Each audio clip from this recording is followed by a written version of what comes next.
കർത്താവ് നിങ്ങളോടുകൂടെ അങ്ങേ ആത്മാവോടും കൂടെ. വിശുദ്ധ യോഹന്നാൻ അറിയിച്ച പരിശുദ്ധ സുവിശേഷത്തിൽ നിന്ന്. കർത്താവേ, അങ്ങേക്ക് മഹത്വം. അധ്യായം 12:44 മുതലുള്ള തിരുവചന ഭാഗം. അക്കാലത്ത് യേശു ഉച്ചത്തിൽ വിളിച്ചു പറഞ്ഞു, എന്നിൽ വിശ്വസിക്കുന്നവൻ എന്നിലല്ല, എന്നെ അയച്ചവനിലാണ് വിശ്വസിക്കുന്നത്. എന്നെ കാണുന്നവൻ എന്നെ അയച്ചവനെ കാണുന്നു. എന്നിൽ വിശ്വസിക്കുന്നവരാരും അന്ധകാരത്തിൽ വസിക്കാതിരിക്കേണ്ടതിന് ഞാൻ വെളിച്ചമായി ലോകത്തിലേക്ക് വന്നിരിക്കുന്നു. എൻ്റെ വാക്കുകൾ കേൾക്കുന്നവൻ അവ പാലിക്കുന്നെങ്കിൽ ഞാൻ അവനെ വിധിക്കുന്നില്ല. കാരണം ഞാൻ വന്നിരിക്കുന്നത് ലോകത്തെ വിധിക്കാനല്ല, രക്ഷിക്കാനാണ്. എന്നാൽ എന്നെ നിരസിക്കുകയും എൻ്റെ വാക്കുകൾ തിരസ്കരിക്കുകയും ചെയ്യുന്നവന് ഒരു വിധികർത്താവുണ്ട്. ഞാൻ പറഞ്ഞ വചനം തന്നെ അന്ത്യദിനത്തിൽ അവനെ വിധിക്കും. എന്തെന്നാൽ ഞാൻ സ്വമേധയാ അല്ല സംസാരിച്ചത്. ഞാൻ എന്തു പറയണം, എന്ത് പഠിപ്പിക്കണം എന്ന് എന്നെ അയച്ച പിതാവ് തന്നെ എനിക്ക് കൽപ്പന നൽകിയിരിക്കുന്നു. അവിടുത്തെ കൽപ്പന നിത്യജീവനാണെന്ന് ഞാൻ അറിയുന്നു. അതിനാൽ ഞാൻ പറയുന്നതെല്ലാം പിതാവ് എന്നോട് കൽപ്പിച്ചതുപോലെ തന്നെയാണ്. കർത്താവിൻ്റെ സുവിശേഷം. ക്രിസ്തുവേ, അങ്ങേക്ക് സ്തുതി.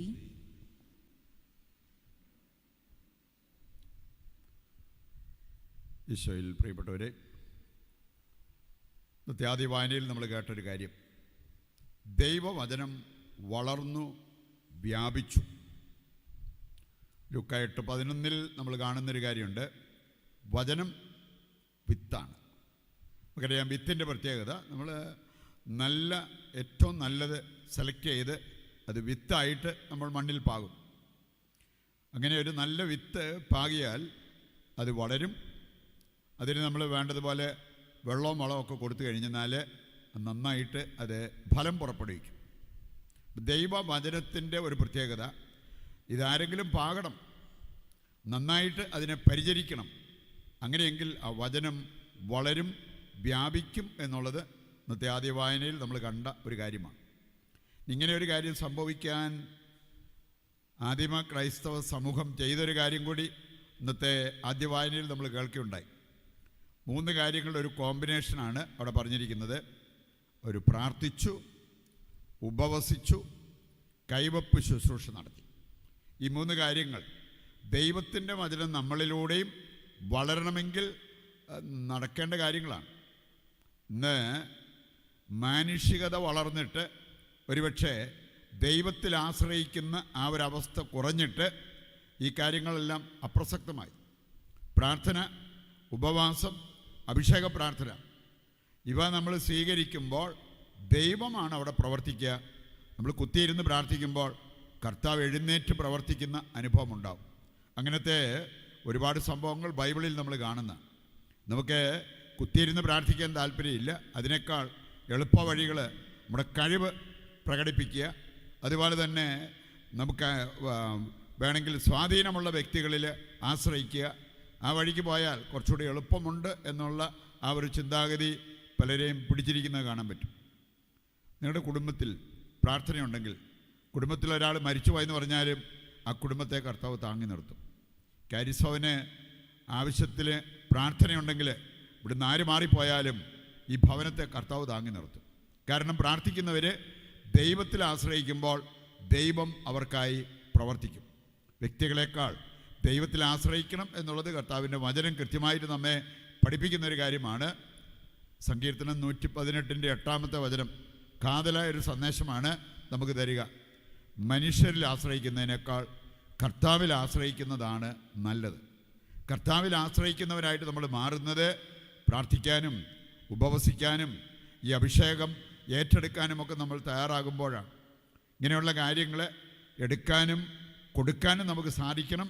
അങ്ങനെയുള്ളവരിലൂടെ ദൈവത്തിൻ്റെ വചനം വളരും, വ്യാപിക്കും എന്നുള്ളത് കർത്താവ് തന്നെ നമ്മെ പഠിപ്പിച്ചിരിക്കുന്ന ഒരു കാര്യമാണ്. വിശേഷഭാഗം നമുക്ക് നൽകുന്നത് വളരെ വിലപ്പെട്ട ചില സന്ദേശങ്ങളാണ്. യേശു പഠിപ്പിച്ചൊരു കാര്യം, എന്നെ കാണുന്നവൻ പിതാവിനെ കാണുന്നു. നമുക്കറിയാമല്ലോ, പീലിപ്പോസ് ഒരു ചോദ്യം ചോദിച്ചു, നീ എങ്ങോട്ടാണ് പോകുന്നതെന്ന് ഞങ്ങൾക്കറിയില്ല, പിന്നെ എങ്ങനെ ഞങ്ങൾക്കത് മനസ്സിലാവും? അതിന് മറുപടിയായിട്ട് കർത്താവ് പറഞ്ഞൊരു കാര്യം, വഴിയെന്ന് പറയുന്നത് ഞാൻ തന്നെയാണ്. എന്നെ കാണുന്നവൻ പിതാവിനെ കാണുന്നു. അതിൻ്റെ കാതലായൊരു സന്ദേശം, നമ്മൾ യേശുവിൽ വസിക്കുന്നവരായി മാറുന്നെങ്കിൽ പിതാവിൽ എത്തിയിരിക്കും. നമ്മുടെയൊക്കെ ലക്ഷ്യം അതാണല്ലോ, പിതാവിൻ്റെ സന്നിധിയിൽ പ്രത്യക്ഷപ്പെട്ട് അവിടെ നിത്യമായിട്ട് അവനോട് കൂടെ വാഴുക. ഇനി അവിടെ എത്താനുള്ള ഏറ്റവും നല്ല മാർഗം പറഞ്ഞിരിക്കുകയാണ്, യേശുവിൽ വസിക്കുന്നവരായിട്ട് മാറുക. യേശുവിനോട് ഐക്യപ്പെട്ട് വിശുദ്ധ ജീവിതം നയിക്കുന്നവരായിട്ട് മാറുക. അങ്ങനെയുള്ളവരുടെ കാര്യത്തിൽ ദൈവം ഇടപെടും. അവർ ദൈവത്തിൽ ആശ്രയിച്ച് ജീവിക്കുന്നവരാണ്, അവർ സ്വർഗത്തിലെത്തും എന്നുള്ളത് കർത്താവിൻ്റെ വചനത്തിൽ നമ്മൾ മനസ്സിലാക്കുന്ന ഒരു കാര്യമാണ്. മറ്റൊരു കാര്യം കൂടി ഇന്നത്തെ സുവിശേഷ ഭാഗം നമ്മളെ പഠിപ്പിക്കുന്നുണ്ട്. യേശു വന്നത് പ്രകാശമായിട്ടാണ്. അന്ധകാരത്തിൽ കഴിയുന്നവർക്ക് പ്രകാശം പകരുവാൻ, അന്ധകാര പ്രവൃത്തികളിൽ വ്യാപരിക്കുന്നവരെ അതിൽ നിന്നും മോചിപ്പിച്ച് പ്രകാശത്തിൻ്റെ മക്കളാക്കി മാറ്റുവാൻ, അതിനുവേണ്ടിയാണ് യേശു വന്നത് എന്ന് കൃത്യമായിട്ട് ദൈവവചനം നമ്മെ ഓർമ്മിപ്പിക്കുക. നമ്മൾ ദൈവത്തെ സ്നേഹിക്കുന്നു, യേശുവിൽ വിശ്വസിക്കുന്നു എന്ന് പറയുകയും അന്ധകാര പ്രവൃത്തികളാണ് ചെയ്യുകയും ചെയ്യുന്നതെങ്കിൽ അവ ചേർന്ന് പോകത്തില്ല. അപ്പം അതുകൊണ്ട് യേശുവിൽ വിശ്വസിക്കുന്നവർ അന്ധകാര പ്രവൃത്തികൾ പരിത്യജിച്ച് പ്രകാശത്തിൻ്റെ ആയുധങ്ങൾ ധരിക്കണം. അതാ റോമാലേഖനം 13-ാം അധ്യായത്തിൻ്റെ 12-ാമത്തെ വചനം വായിക്കുമ്പോൾ നമ്മളെ പഠിപ്പിച്ചിരിക്കുന്ന ഒരു കാര്യവും അത് തന്നെയാണ്. അപ്പം അതുകൊണ്ട് തന്നെ അത് ജീവിക്കുന്നവരായി മാറുവാൻ നമുക്ക് ഓരോരുത്തർക്കും സാധിക്കണം. അവസാനമായിട്ട് ഇന്നത്തെ സുവിശേഷ ഭാഗം നമ്മെ പഠിപ്പിക്കുന്ന ഒരു പ്രധാനപ്പെട്ട കാര്യമുണ്ട്. ദൈവത്തിൻ്റെ കൽപ്പനകൾ പാലിക്കുന്നവരാണ് സ്വർഗത്തിലെത്തുക. അങ്ങനെയുള്ളവരാണ് ദൈവത്തെ സ്നേഹിക്കുക. ദൈവത്തെ സ്നേഹിക്കുന്നവർക്കുള്ളതാണ് സ്വർഗം. കർത്താവിൻ്റെ കൽപ്പനകൾ, ഇന്ന് ചിലരുടെയൊക്കെ മനസ്സിലിരിക്കുന്നൊരു കാര്യം, ആരെങ്കിലും നമ്മളോട് കൽപ്പിച്ച് അത് നമ്മൾ അനുസരിച്ച് മുമ്പോട്ട് പോകുന്നത് ഏതാണ്ട് അടിമത്തം പോലെയാണ്. ഞാനെന്തിനാ വല്ലവരും പറഞ്ഞു കേൾക്കുക? എനിക്ക് എൻ്റേതായിട്ടുള്ള സ്റ്റാൻഡില്ലേ, എനിക്ക് എൻ്റേതായിട്ടുള്ള ആശയങ്ങളില്ലേ, തീരുമാനങ്ങളില്ലേ? അങ്ങനെയൊക്കെ ചിന്തിച്ചേക്കാം. ശരിക്കും വചനം നമ്മളെ പഠിപ്പിക്കുന്നത് ഇത് അടിമത്തമല്ല. അനുസരണം എന്ന് പറയുന്നത് അടിമത്തമല്ല. അനുസരണം പൂർണ്ണതയിലേക്ക് നമ്മളെ നയിക്കാനുള്ളതാണ്. പൂർണ്ണതയുടെ മാർഗം നമുക്ക് കാണിച്ചു തന്നത് യേശുക്രിസ്തുവാണ്. ആ യേശു പിതാവിനെ അനുസരിച്ചവനാണ്. പിതാവിനെ അനുസരിക്കണം, അവിടുത്തെ കൽപ്പനകൾ പാലിക്കണം എന്ന് നമ്മെ പഠിപ്പിച്ച ഒരു വ്യക്തി കൂടിയാണ്. കാഴ്ചപ്പാട് നമുക്ക് വന്നു കഴിഞ്ഞാൽ ലോകത്തിൻ്റെ ആ ഒരു കണ്ണുകളിലൂടെ കണ്ട് ജീവിതത്തിൽ മുന്നേറാതെ യേശുവിൻ്റെ കണ്ണുകളിലൂടെ എല്ലാം കണ്ട് ജീവിതത്തിൽ മുന്നേറാൻ നമുക്ക് സാധിക്കും. അത് നമ്മെ പൂർണ്ണതയിൽ വളർത്തുകയും ചെയ്യും, പരിപാലിക്കുകയും ചെയ്യും. അങ്ങനെയുള്ളവർക്കുള്ളതാണ് സ്വർഗം എന്നുള്ളത് വചനം കൃത്യമായിട്ട് നമ്മെ പഠിപ്പിക്കുന്ന ഒരു കാര്യം കൂടിയാണ്. ഇതെല്ലാം നമ്മുടെ ജീവിതത്തിൽ നിറവേറുവാൻ നമുക്ക് ആഗ്രഹിക്കുകയും അതിനായിട്ട് യത്നിച്ച് നമ്മുടെ ജീവിതത്തിൽ മുമ്പോട്ട് പോവുകയും ചെയ്യാം. അതിനുവേണ്ട കൃപയ്ക്കായി ഈ ബലിയിൽ ദൈവത്തോട് നമുക്ക് പ്രത്യേകം പ്രാർത്ഥിക്കാം.